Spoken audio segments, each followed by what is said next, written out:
Hello guys, j'espère que vous allez bien. Aujourd'hui on se retrouve pour une nouvelle vidéo. Aujourd'hui on va se poser la question de est-ce que l'argent est une finalité en soi et est-ce que l'argent crée et fait réellement le bonheur? J'ai décidé de choisir ce sujet de vidéo pour la simple et bonne raison que c'est quelque chose d'important dans notre vie de tous les jours, l'argent, et c'est une question que beaucoup de personnes se posent, et c'est aussi un leurre pour certaines personnes, le fait de constamment courir après de l'argent. On sera tous d'accord sur une seule et même chose, c'est que l'argent contrôle le monde.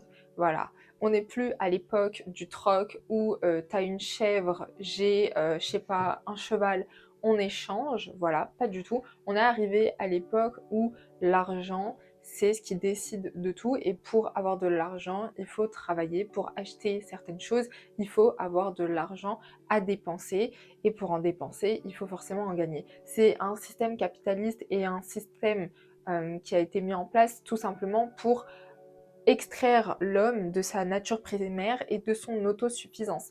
Par exemple, aujourd'hui, vous regardez la différence entre les villes et la province. En province, vous pouvez trouver des arbres fruitiers, être près de la nature, voir en fait le bétail que peut-être un jour vous allez consommer, tandis qu'en ville, on n'a plus du tout d'arbres fruitiers, la nature est complètement rasée, tout est dénaturé en ville pour tout bétoniser. Et en fait, on se rend compte avec le temps, et ça c'est un axe hyper intéressant de la sociologie, le capitalisme et la mondialisation fait en sorte qu'on ne soit plus capable d'être en autosuffisance, alors que pendant des décennies et des millénaires, l'être humain et les civilisations, c'était la première chose dont elles avaient besoin. En géopolitique, on étudie aussi le fait que la première chose que vous retirez à un pays pour le mettre à mal, ce sont l'agriculture et ses ressources primaires pour se nourrir, se développer, etc. Et c'est vrai qu'avec les différentes colonisations qu'il y a pu y avoir dans le temps, les différents impacts qu'il y a de pays européens sur des pays d'Asie et des pays d'Afrique, c'est un impact qui est encore présent. Par exemple, la France continue à produire des francs, alors que nous-mêmes, on n'utilise plus du tout de francs, mais ils continuent à produire du franc pour les pays qui ont comme monnaie courante le franc CFA. Voilà, c'est des traces en fait de la colonisation qui sont encore présentes dans certains pays et qui leur empêchent de se développer, d'avoir une nouvelle économie, une bonne économie stable, etc. Parce qu'en fait, l'argent et la valeur de leur argent, elle n'est pas contrôlée par le pays en lui-même, mais par un pays externe. Donc, bon, un point parmi de nombreux points, mais plus vous décidez de creuser dans ces sujets-là, et plus vous allez vous rendre compte en fait qu'on vit dans un système qui fait tout pour nous extraire de notre nature primaire en tant qu'être humain. Là, je vous parle même pas de spiritualité, mais vraiment en tant qu'être humain. Et c'est vrai que dans le développement spirituel, etc., dans le développement, quand on devient adulte, quand on grandit, on va être amené à se tourner du coup vers tout ce qui va être jardinage, élevage, agriculture. Alors pas pour tout le monde, mais pour certaines personnes, c'est quelque chose qui se développe, et c'est quelque chose où on a une prise de conscience, et les générations essayent de changer ça et revenir à quelque chose d'essentiel et de primaire. Revenons-en au sujet de l'argent. Notre monde tourne autour de l'argent, de la mondialisation, du capitalisme à tout prix, et pour avoir de l'argent, il faut travailler. Et en général, le travail, on le choisit pas parce qu'on est passionné. C'est très rare des personnes qui vivent de leur passion. C'est extrêmement désolant parce que du coup, dans le capitalisme, on vous a fait croire que la meilleure chose c'était de pas suivre votre passion parce que vous gagnerez jamais d'argent et vous allez jamais pouvoir subvenir à vos besoins, alors qu'en vrai tu peux vivre de ta passion et je sais pas, avoir un terrain où dedans tu fais ta propre agriculture, ton propre bétail, etc. Et en vrai, tu peux, tu vas t'alimenter. Et il y a un truc aussi dont je me suis rendu compte en étudiant ce sujet-là, c'est que vous voyez, aujourd'hui, on a des personnes qui touchent de très petites retraites, notamment en France, alors qu'elles ont cotisé toute leur vie, et tout ce qu'elles ont cotisé aurait pu leur permettre d'avoir 15 fois ce qu'elles touchent de retraite aujourd'hui. Et en fait, c'est des personnes, donc très âgées, ça me désole énormément, qui se retrouvent à aller faire les poubelles de supermarché pour avoir de la viande, des fruits, des légumes. Alors que littéralement, la viande, les fruits, les légumes, ce sont des choses qu'on peut faire pousser chez nous. Et il y a quelques années auparavant, c'était des choses qu'on faisait pousser chez nous. On n'allait pas au supermarché pour acheter des fruits, des légumes et de la viande.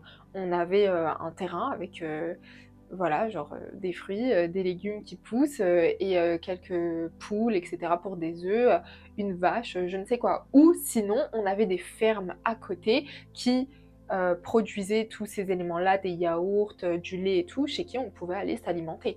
Et en fait, les supermarchés ont pris une place tellement importante dans la société de consommation aujourd'hui que ça met à mal les petits producteurs locaux, les petits fermiers, et que ça met à mal aussi certaines personnes qui n'ont plus l'argent nécessaire pour se nourrir de fruits, de légumes et de viande. Alors que c'est quand même la base de l'alimentation et c'est la base, comme je vous dis, ça fait partie des ressources primaires, des besoins primaires d'un être humain. Avoir la possibilité d'être en autosuffisance et de pouvoir se nourrir avec ce qu'il produit. Mais aujourd'hui, c'est quelque chose qui est complètement oublié. Parce que l'argent est une finalité. L'argent en soi n'est pas une finalité, parce que quand vous allez mourir, cet argent, vous n'allez pas l'emporter avec vous. Maintenant, cet argent, vous allez pouvoir le donner aux générations qui suivent, donc vos enfants, vos petits-enfants, etc. Mais l'argent est un moyen. Maintenant, est-ce que l'argent permet de tout acheter? Absolument pas. L'argent n'achète pas la santé. Même si vous avez les moyens de vous acheter les meilleurs médecins au monde, si vous avez une maladie qui est incurable, elle est incurable. Et l'argent n'y changera rien. L'argent n'achète pas la paix intérieure. Il y a beaucoup de personnes qui ont énormément d'argent et qui sont extrêmement tourmentées au fond d'elles. L'argent n'achète pas des valeurs, l'argent n'achète pas le bonheur, l'argent n'achète pas la sincérité de soi envers soi-même, mais aussi de soi envers les autres et des autres envers soi. L'argent n'achète pas tout ce qui va être sentiment, les ressentis, les émotions que vous avez. Vous avez des personnes, pareil, qui ont soit de l'argent, soit pas d'argent, mais qui vont avoir des profils qui font qu'elles ressentent très peu de choses et qu'elles sont déconnectées émotionnellement. Et malheureusement, l'argent, ça ne l'achète pas. Voilà. L'argent n'achète pas l'amour non plus, même si de nombreuses personnes, et je pense que c'est un schéma qui est très connu, se mettent ensemble, voilà, parce que truc a de l'argent, donc on se met ensemble et tout. Puis voilà, sauf que il n'y a pas d'amour réel et sincère, et l'argent, malheureusement, n'achète pas l'amour. Absolument pas. L'argent n'achète pas la sincérité ni l'honnêteté. L'argent n'achète pas le sentiment de sécurité, même si vous allez avoir, je sais pas, des gardes du corps, vous allez peut-être vous dire mais pourquoi est-ce que j'ai besoin de gardes du corps? Parce que vous vivez en insécurité et malheureusement voilà, l'argent n'achète pas la sécurité. Donc même si vous avez les moyens de vous payer des gardes du corps, le sentiment de sécurité, ça n'a pas de prix. Évidemment, l'argent ne vous logera pas au paradis. Donc, en ce qui concerne votre âme, cette notion d'argent, elle est complètement détachée. Même si, comme je vous ai dit, l'argent, c'est un moyen, pas une finalité. En gros, imaginons que vous avez un enfant intérieur qui souffre de blessures et qui n'a jamais eu d'enfance. Voilà, mon cas, par exemple, n'a jamais eu d'enfance, où on vous a volé votre enfance, littéralement. Et en fait, des fois, les schémas qui se produisent, c'est que les gens travaillent pour avoir de l'argent, pour pouvoir aller au parc d'attractions, se payer des voyages, acheter tout ce qu'elles veulent dans un supermarché, et cetera.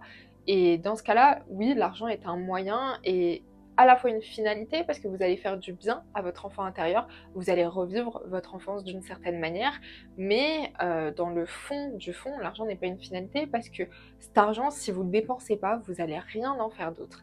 Et il y a des personnes qui se font entraîner par le vice de l'argent, dans le fait où elles vont avoir peur d'en manquer, et c'est tout à fait normal parce qu'on a centré tout le monde et toute l'économie et toute la vie des gens sur le fait de travailler pour avoir de l'argent, et cet argent pour le dépenser pour répondre à nos besoins primaires. Je parle même pas d'activités de loisirs, etc. Je parle vraiment juste des besoins primaires. Et donc c'est normal que les gens aient peur d'en manquer. Alors vous allez avoir les gens qui souvent ont été confrontées à des schémas où elles ont jamais eu d'argent ou très peu d'argent, elles n'ont pas pu le dépenser comme elles le voulaient, mais même en grandissant en fait, on se rend compte que ces personnes-là, malgré tout, continuent à dépenser très peu leur argent juste pour leur confort et leurs biens de première nécessité. Et ensuite, vous allez avoir le schéma où des personnes ont grandi sans argent, mais dès qu'elles vont avoir de l'argent, elles vont tout claquer. Après, vous allez avoir des personnes qui ont toujours eu de l'argent et quand elles ont leur propre argent, elles vont continuer à le claquer de la même manière parce qu'elles ne font pas un pas en arrière et en fait, elles ne prennent pas de recul sur la situation. Elles se disent pas, peut-être que je vais l'investir, peut-être que je vais le dépenser dans des choses qui vont me faire des souvenirs, etc. Pas du tout, elles vont le dépenser sûrement dans des futilités. Et ensuite, vous avez des personnes qui ont énormément d'argent, mais qui sont extrêmement radines. Et quand je dis radine, c'est pas économe, c'est vraiment radine. Donc, c'est-à-dire, je vous donne un exemple. Une fois, je parlais avec une amie, et elle me disait, là où elle a grandi, elle, venait d'une classe moyenne et elle était entourée de personnes aisées.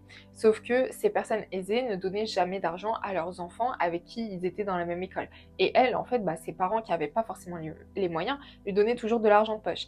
Et est arrivé un jour où une de ses amies qui a une famille aisée n'avait pas d'argent pour le déjeuner. Donc mon amie lui a payé le déjeuner et un jour, situation inverse, il lui manquait, genre vous savez des fois à la caisse quand vous êtes petit et tout, il vous manque genre 10 centimes, 20 centimes, etc. Et bah, cette personne-là, au lieu de lui donner les 10-20 centimes qui lui manquaient, hein, sachant qu'elle avait déjà dépanné auparavant, elle la regardait, elle lui a dit «Tu vas faire comment du coup?» Bah du coup je vais pas prendre, voilà.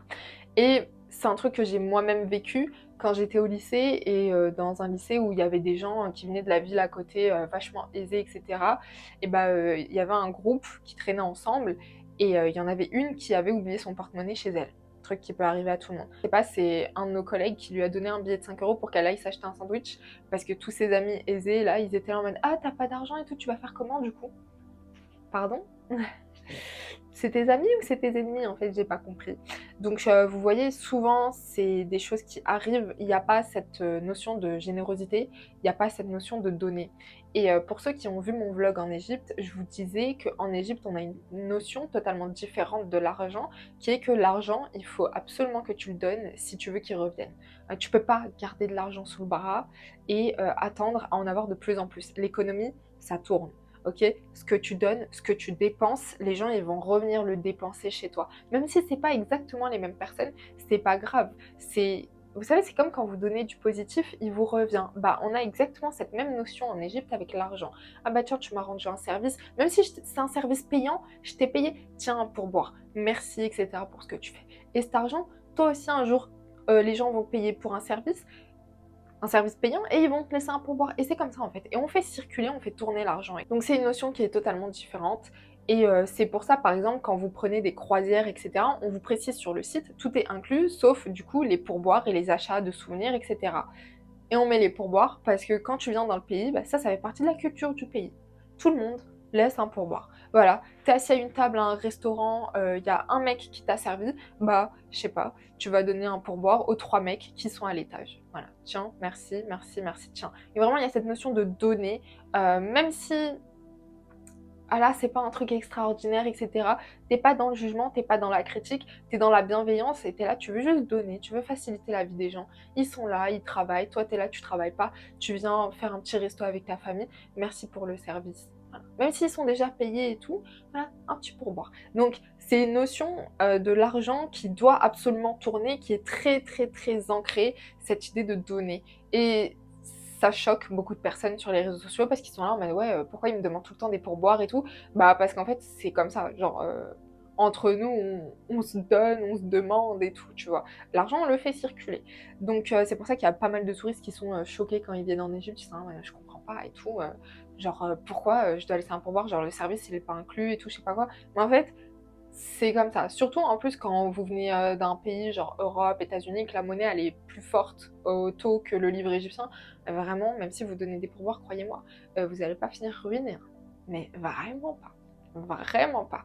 Donc voilà, c'est des petites choses qui coûtent rien du tout, mais qui font partie de la culture, et vous avez des cultures qui sont totalement différentes en ce qui concerne l'argent. Par exemple, en Chine, je sais que quand il y a un mariage, tout le monde voilà, ramène une petite enveloppe rouge et il met l'argent qu'il a mis. Voilà, ils donnent de l'argent, 100 €, 200 €, c'est des grosses sommes. Là, surtout qu'eux, ils viennent avec des grosses familles, et cetera. C'est des grosses sommes et en général, ces grosses sommes-là, les jeunes mariés, ils vont pouvoir l'utiliser pour ouvrir un commerce et ce commerce va pouvoir leur permettre de générer de l'argent, et cetera. Donc c'est comme ça qu'ils s'aident et par exemple, du coup, la famille, ils prennent les enveloppes, ils les ouvrent. OK, la famille, truc a donné 150 € quand leurs enfants se mariera, je donnerai 150 € aussi. Voilà et en fait, c'est une notion aussi différente de faire circuler de l'argent, mais pour permettre aux gens de s'enrichir et d'augmenter de statut social d'une certaine manière. Donc c'est des choses qui sont hyper intéressantes. Et de l'autre côté, vous allez avoir du coup les personnes qui sont très radines, qui ne veulent rien donner. Sauf qu'en fait, si vous ne donnez rien, on ne vous donnera rien. Dans la vie, c'est comme ça. Que ce soit rendre des services aux gens, être agréable avec les gens, donner de l'argent, peu importe ce que c'est, voilà, peu importe ce que c'est. Si vous ne donnez rien, vous ne recevrez rien. Peut-être qu'un jour vous recevrez un compliment, un ci, un ça, peut-être. Mais ça sera juste pour vous montrer qu'il y a une ouverture et qu'il y a quelque chose à aller chercher derrière. Ça vous a fait plaisir, mais ça ferait plaisir aux autres aussi, que vous fassiez de même. Et ensuite, du coup, on va voir le dernier type de personne qui va tout le temps être derrière l'argent. Courir après l'argent, c'est obsessionnel. Et en fait, arrivé à un certain âge, les gens ils se rendent compte qu'ils ont passé toute leur vie à courir derrière l'argent, que cet argent il est dans un compte en banque, qu'il n'y a pas des 1000 et des 100 en plus de ça, et qu'en fait ils n'ont rien vécu. Voilà. Donc t'as fait quoi avec les 2, 3, 5 000 euros que t'as gratté à droite à gauche en 40 ans d'existence? Bah t'as rien fait. Voilà.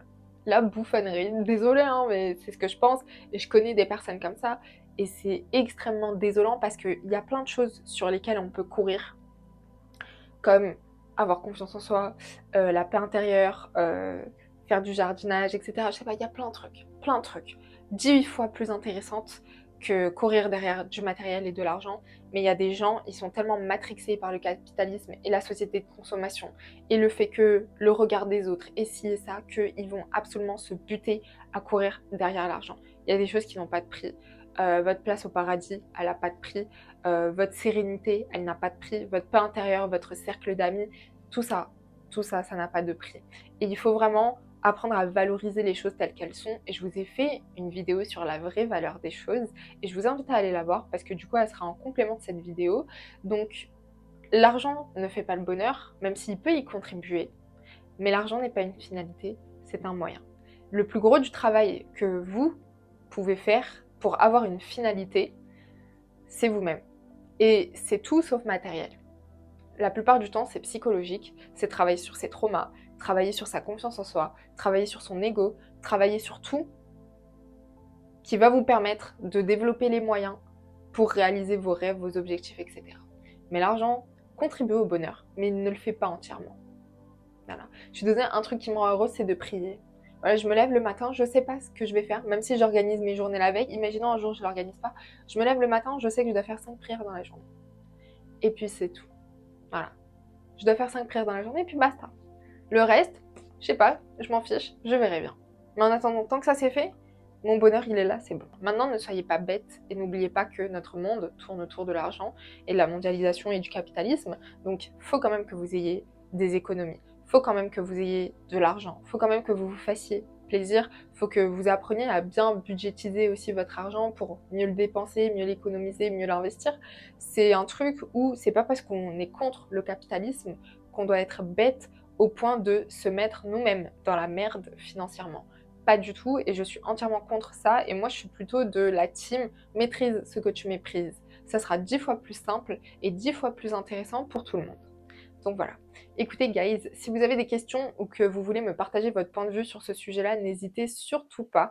En tout cas, je vous souhaite de la fortune, de la prospérité, du bonheur et tout ce que l'argent n'achète pas. Prenez soin de vous et on se retrouve à très bientôt pour une nouvelle vidéo. Ciao ciao.